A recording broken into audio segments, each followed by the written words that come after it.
Hello guys. Nakita ko lang sa feed ko. So sinasabi niya gumawa raw siya ng flooring second floor gamit tong bakal. Ang problema may lundo daw sa gitna.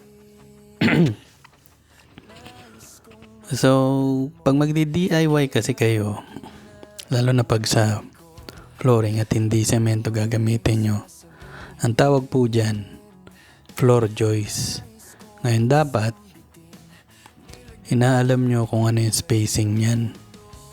May standard spacing po yan para hindi kayo hindi lulundo yan.